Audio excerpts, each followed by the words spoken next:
Aqulu lakum assalamualaikum warahmatullahi wabarakatuh. Bapak-bapak hadirin sekalian yang sama-sama hadir di majelis silaturahmi Nurul Barokah, yang insya Allah pada malam hari ini kita diberi kesempatan oleh Allah kembali untuk bersama-sama membaca Al-Quran untuk menambah keimanan, keilmuan, juga mudah-mudahan jadi ibadah buat kita semua. Amin ya rabbal alamin. Apalagi insya Allah tidak kurang dari 24 hari lagi, insya Allah kita akan masuk ke bulan suci Ramadan, yang tentu mudah-mudahan di forum seperti ini pun sedikit banyak menjembatani untuk mengadakan kesiapan fisik maupun mental untuk beribadah di bulan suci Ramadan, yang tentu kalau boleh kita pakai istilah umumnya adalah at-targhib fi dukhuli Ramadan. Targhib itu artinya membangkitkan kecintaan atau mengembalikan gairah menjelang bulan suci Ramadan, yang di dalamnya terdapat ibadah-ibadah yang sangat utama. Tentu kita harus pahami semua Bapak hadirin sekalian bahwa bangkitnya giroh untuk beribadah kepada Allah tentu tidak bakal hadir ujuk-ujuk ya. Tentu harus ada sarana, harus ada penyebabnya. Kira-kira kalau mencintai bulan Ramadan, sementara kata cinta itu sendiri adalah akibat, maka yang akan dipermasalahkan kan bukan akibat tersebut, tapi apa yang menyebabkan hadirnya kecintaan itu terhadap bulan suci Ramadan.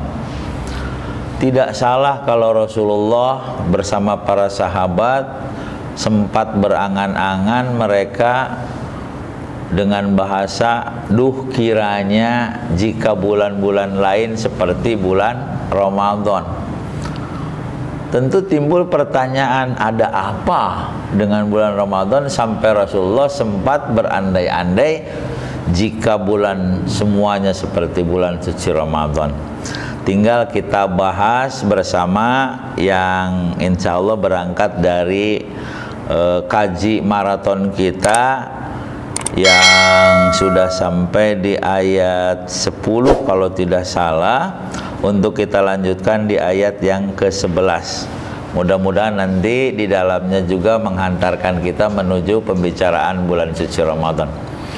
Baik, silakan Bapak hadirin sekalian dibuka surat Al-Baqarah untuk kita lanjutkan di bacaan ayat yang ke-11. Silakan nanti bacaan saya diikuti bersama-sama ya. A'udzu billahi minasyaitonir rajim. Ya. A'udzu billahi minasyaitonir rajim.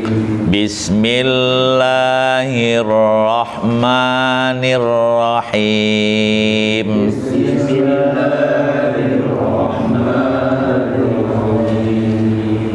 Jangan lupa R yang 2 itu ditekan dua-duanya. Bismillahirrahmanirrahim. Ulang. Bismillahirrahmanirrahim.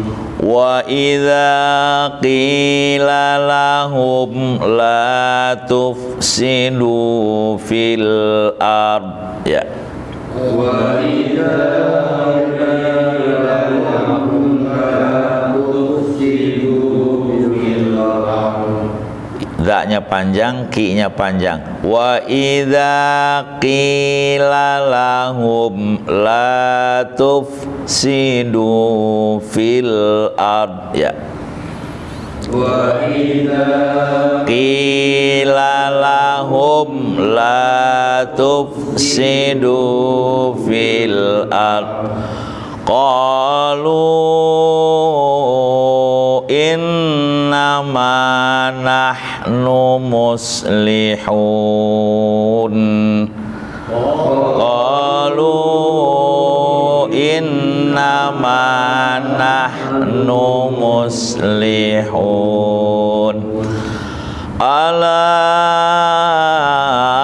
innahum humul mufsiduna walakin la yash'urun. Ala innahum humul mufsiduna walakin la yash'urun. Berikutnya, wa idza qila lahum aminu kama amanan nas. Wa idza qila lahum aminu kama amanan nas kama amanan nasu qalu anu'minu kama amanas sufaha, ya. Kama amanan nasu qalu anu'minu kama amanas sufaha. Ala innahum humus sufaha walakin la ya'lamun.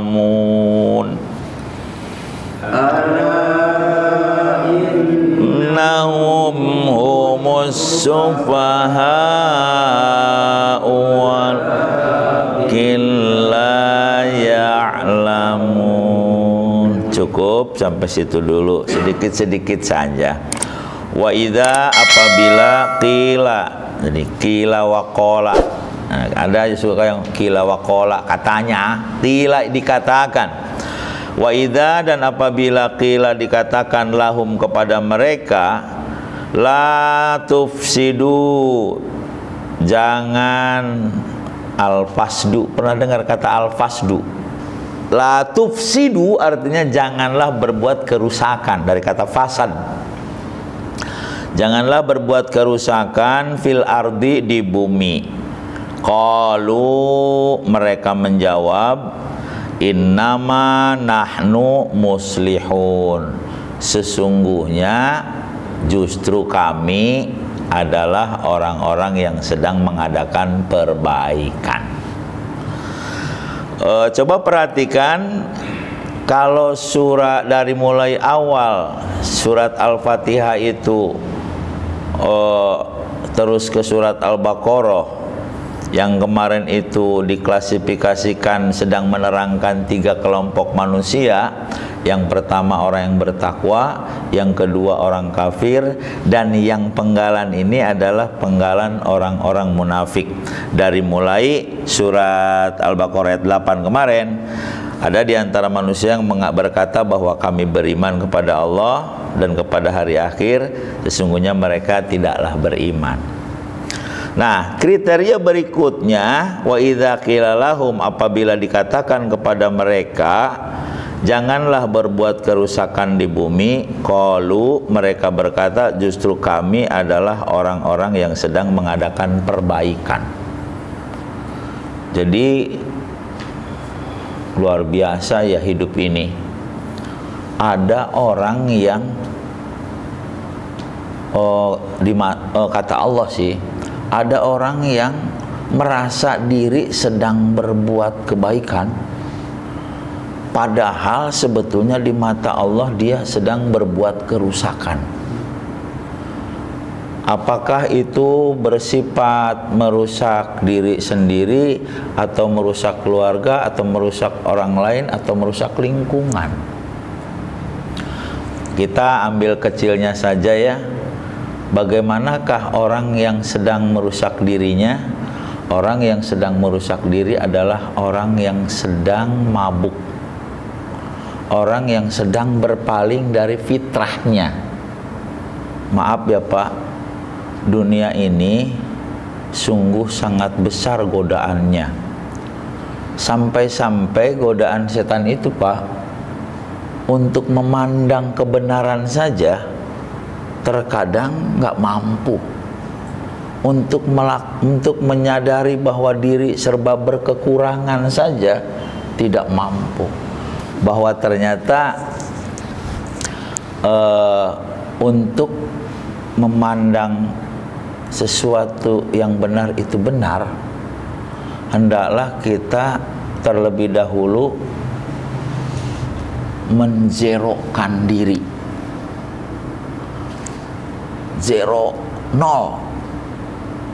Rasulullah melakukan itu. Ada saja sedikit ganjalan kesombongan, semua orang lain buruk. Ya, semua orang lain buruk. Makanya pantas kata Nabi, kesombongan itu nggak usah sebesar ember, nggak usah sebesar kepal. La yadkhulul jannata man kana fi qalbihi mithqala dzarratin min kibrin. Pak, Allah dan Rasulnya melarang kita sombong kan? Kira-kira apa untungnya kalau kita nggak, apa untungnya bagi Allah kalau kita nggak sombong? Nggak ada. Apa ruginya bagi Allah kalau kita sombong? Tidak ada juga. Artinya semua yang dipandu oleh Al-Quran untuk kita adalah demi kepentingan kita semua. Kita sholat Allah tuh nggak untung. Kita puasa Allah nggak untung. Kita berzina Allah nggak rugi. Semua untuk hamba. Pak, jangan sampai diri kita rusak. Mari sebelum kita mati kembali kepada Allah, kembali kepada fitrahnya. Syariatnya, jalannya hanya dua. Yang pertama memperbaiki ibadah, dan yang kedua mengistighfari dosa-dosa. Ibadah artinya hidup berada pada fitrahnya. Kalau istighfar, mengistighfari dosa-dosa adalah menghadirkan kesadaran bahwa kita banyak lemah, bahwa kita banyak dosa. Pasti kita bahagia. Coba dibalik. Kita tidak ibadah, kita berpaling, mestinya kepada Allah, ini kepada benda. Mestinya kepada Allah, ini kepada setan. Mestinya kepada Allah, ini kepada hawa nafsu. Pasti menderita. Yang seharusnya menghadirkan kesadaran bahwa aku tidak punya ilmu, aku bodoh, aku banyak sia-sia, aku banyak berbuat dosa. Sebaliknya, aku merasa paling baik, aku berlebih, aku pasti menderita. Makanya ini analogi cantik juga ya. Kalau ada sebilah pedang, pedang itu tajam. Pertanyaannya, tidak tumpul. Oh itu Pak, atau tak-hati kata ya, karena memang tidak tumpul ya, benar. Yang paling akurat pedang itu tajam tuh karena tipis. Bener gak? Siapa yang mau bantah? Nggak ada, Pak. Nah sekarang makin tipis, makin tipis, makin tajam, makin tipis lagi, makin tajam lagi. Saya mau tanya, puncaknya tipis apa? Hilang. Ada 4 kelompok manusia. Di sini ngurus besi, besinya kuat apa tidak. Di sini ngurus merek mobil, mobilnya bagus apa tidak. Di sini ngurus mengendarai mobil, mengendarai mobilnya bagus atau tidak. Di sini orang sedang mengurus sampai apa tidak ke tempat tujuan. Bayangkan. Tujuan kita punya mobil adalah sampai ke tempat tujuan. Maka orang yang di sini bahagia, Pak. Walaupun tidak ada mobil, yang penting Allah. Bisa nggak kita begitu? Bukan berarti nggak boleh punya mobil. Karena memang hari ini di Jakarta kalau tidak mobil juga, tidak punya mobil juga sengsara. Ini mentalitas loh. Ini pembentukan mentalitas supaya diri kita tidak rusak. Coba perhatikan, Pak, sini. Betapa menderitanya orang baru ngurus besinya, kuat atau tidak. Betapa menderitanya orang masih berkutat pada merek mobil. Betapa menderitanya dia karena dia masih mengurus bagaimana cara mengendalikan mobil. Hari gini di sini sampai atau tidak kita dengan kendaraan itu. Masya Allah, ini yang paling bahagia. Orang ini rusak, orang ini rusak, orang ini rusak. Yang ini saja. Nah, la tufsidu fil ard, jangan engkau berbuat kerusakan di muka bumi ini. Kalau merusak rumah tetangga wajar, kalau merusak orang lain wajar, kalau merusak sawah orang wajar, kalau merusak harta orang wajar. Ini dirinya dirusak. Coba bayangkan, Pak. Makanya hanya yang ngaji yang akan terhantar kepada sebuah zona titik sadar bahwa ya Allah, GPS aku belum dibuka. Apa GPS? Maksudnya, ya Allah, aku ini siapa? Ya Allah, aku kemana? Aku mau kemana?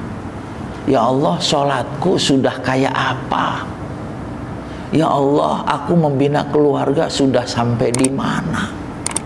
Itu hanya bisa dimiliki oleh orang yang suka ngaji.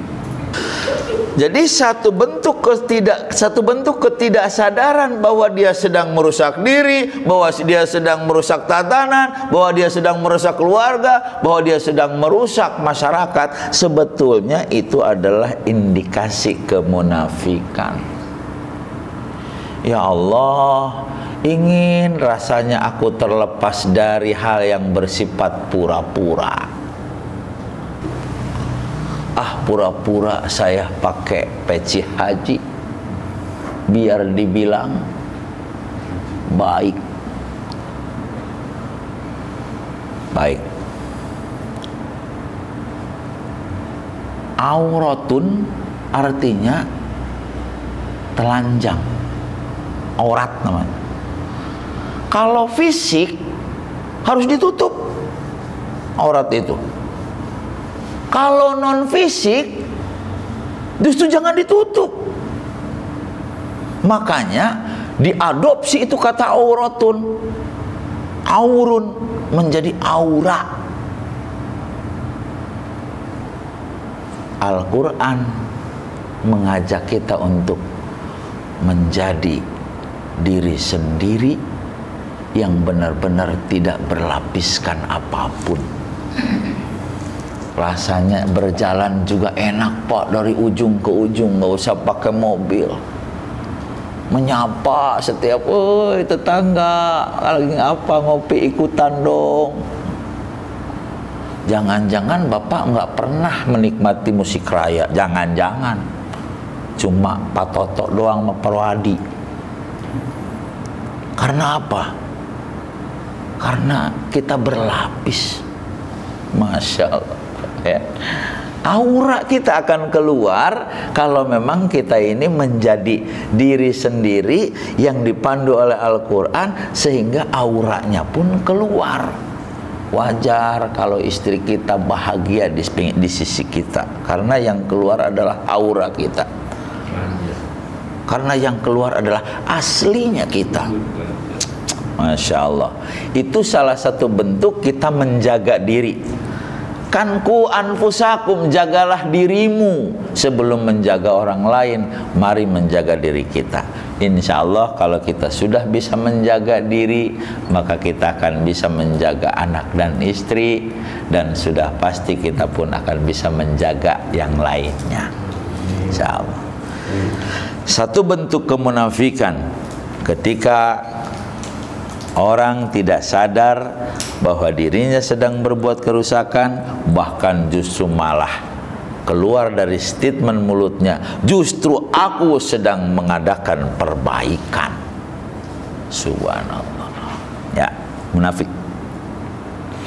Lanjutkan. Allah itu agak panjang Pak, ada alisnya. Panjangnya 5 ya. Karena alisnya tipis ya. Alisnya tipis tuh, ala innahum humul mufsidun. Ketahuilah, ala ketahuilah. Ya. Innahum sesungguhnya mereka itulah mufsidun, orang-orang yang sedang berbuat kerusakan. Walakin la yash'urun, akan tetapi mereka tidak menyadarinya. Pak, kira-kira kalau orang yang tidak menyadari itu kita apakan ya? Berarti tindakan yang paling preventif, tindakan yang paling bijak bagi orang yang tidak sadar adalah suruh dia usap dada. Sadar itu artinya dada sebetulnya. Sodrun. Sodrun, sodar, sodrun, sadar artinya dada. Usap dada artinya ya simbol itu ya, bukan berarti ngusap dada gini. Sebetulnya menghadirkan kesadaran, diajak dengan bahasa mereka. Jangan dengan bahasa kita, jangan dengan kacamata kita, bahasa mereka. Pada dasarnya tidak ada manusia yang menolak kebaikan. Hanya permasalahannya boro-boro kita nyodorkan kebaikan, malah justru kita malah mikir diri sendiri melulu, ya kan? Coba dari pagi, siang, sore, malam, pagi, siang, sore, malam, yang dipikirkan diri sendiri. Aduh, apa status yang kita sandang di kacamata Allah nanti? Nah, pantesan orang lain tidak pernah menyajikan kebaikan kepada kita, karena kita pun tidak pernah menyajikan kebaikan untuk mereka. Nih Pak, ucapan salam itu kata Rasulullah, assalamualaikum, bukan assalamu alayya. Assalamualaikum itu artinya kesejahteraan buat kalian, rahmat Allah buat kalian, barokah Allah buat kalian, kan gitu. Ini enggak, mulutnya salam tapi apa? Keselamatan buat gue ya, kasih sayang buat gue ya, berkah Allah buat gue aja ya. Masya Allah, pantesan assalamualaikumnya hampa. Tak. Coba kita realisasikan assalamualaikum. Pertama, keselamatan. Mohon maaf Pak, siapa, ada nggak satu orang saja, nggak usah banyak-banyak, orang itu nggak mau selamat, ada nggak? ada. Apalagi keselamatannya adalah ukuran ukhrawi, apalagi keselamatannya ukuran Allah. Makanya sering orang-orang beriman mengatakan begini, orang beriman adalah orang yang berani mempertaruhkan apapun untuk mendapatkan ridha Allah. Orang beriman adalah orang yang berani meletakkan keridhaan Allah di atas segala-galanya, karena dia sadar bahwa dengan ridha Allah nggak usah kaya rayanya, miskinnya indah. Jangankan sehatnya, sakitnya bahagia. Jangankan panjang umurnya, mati malam ini. Ngomong-ngomong, sederhana banget ya. Kalau kita baca Quran, sederhana banget. Kematian itu adalah pindah alam. Disebabkan karena banyak berbuat kebajikan, disebabkan karena tidak berlapis hatinya oleh kemunafikan. Bahagia ya Allah, apalagi menjelang Ramadan. Bersihkan hati, tiriskan jiwa untuk bersama-sama masuk ke bulan Ramadan dengan penuh kekhusyuan, insyaallah. Ya. Tuh, la yash'urun itu artinya tidak menyadari, itu artinya mabok. Waduh Pak, mohon maaf Pak, mohon maaf, mabok itu jangan sampai mati. Soalnya apa? Apalagi nanti di sakrah. Sakrah itu, sakratul maut itu, sakrah itu artinya manusia berada di puncak rasa sakit, saking sakitnya akhirnya dia mabuk. Sekarang pertanyaan sederhana, apa yang akan diucapkan oleh orang mabuk? Jawaban yang paling tepat adalah orang mabuk akan mengucapkan sesuatu yang paling banyak dia pikirkan. Apa yang akan kita ucapkan? Sesuatu yang paling banyak kita pikirkan. Jika memang hidup kita sudah kembali kepada fitrah, yang ternyata fitrah itu tidak pernah keluar dari kalimat la ilaha illallah, tidak ada ilah selain Allah, maka insya Allah yang akan kita ucapkan kalimat itu, baik terucap di bibir ataupun di hati. Sebaliknya, jika kita dalam kondisi mabuk, jika kita dalam kondisi munafik, jika kita dalam kondisi tidak sadar, pasti kita akan mengucapkan sesuatu yang paling banyak pikirkan. Apa saja yang dipikirinnya, itu yang akan diucapkan. Naudzubillah min dzalik. La yash'urun wa idza qila lahum, nah terakhir tadi ya. Iya. Wa idza, dan apabila qila dikatakan lahum kepada mereka, aminu, berimanlah. Jadi kenapa Allah memuat ayat ini padahal sedang cerita orang munafik? Supaya kita tidak jadi munafik. Maksudnya, saya sedikit agak-agak keren nih. Ketika kita punya ilmu, bawa ke lab.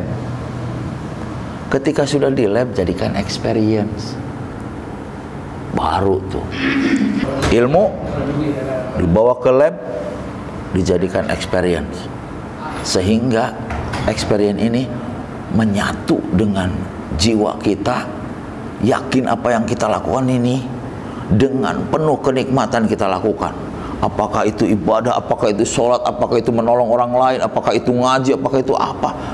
Mari mulai sekarang nikmati apa yang kita lakukan, dari gerak langkah dan aktivitas kita, dari mulai bangun sampai tidur kembali, dengan hati, dengan iman. Karena sudah melalui lab, karena sudah melalui experience. Ya kan? Tidak begitu, kita akan jadi gerbong yang terjedut-jedut. Capek hidup ini. Subhanallah. Mumpung Al-Quran masih bisa kita baca, mumpung teman-teman kita masih bisa bergandeng tangan untuk mengajak berbuat kebajikan, menuntut ilmu, kenapa tidak? Untuk kita kelola, untuk kita labkan, untuk kita jadikan experience. Orang kerja karena tiga. Satu, karena tugas. Dua, karena uang. Tiga, karena hati. Maaf ya, orang kerja karena tugas hanya menggugurkan kewajiban. Orang kerja karena duit pasti sengsara. Orang kerja dengan hati, itulah yang bertawakal kepada Allah dan tidak berani membuat keputusan. Itu orang beriman. Nikmat orang beriman. Subhanallah. Nah, ketika mereka orang-orang munafik dikatakan berimanlah, kama amananna, sebagaimana tuh orang-orang lain juga beriman. Apa jawaban mereka? Anu'minu kama amana sufaha? Haruskah aku beriman seperti orang-orang bodoh itu? Wah, memang orang munafik ini sombong, ya. Orang munafik ini sombong. Atau mungkin ya, pada waktu itu sahabat-sahabat Nabi orangnya orang miskin, orang-orang kecil. Pak, saya mau tanya, kenapa yang teraih oleh Nabi itu orang-orang miskin duluan? Kenapa? Satu, enggak sombong. Dua, banyak kesempatan. Tiga, tidak berlapis hatinya. Kanan.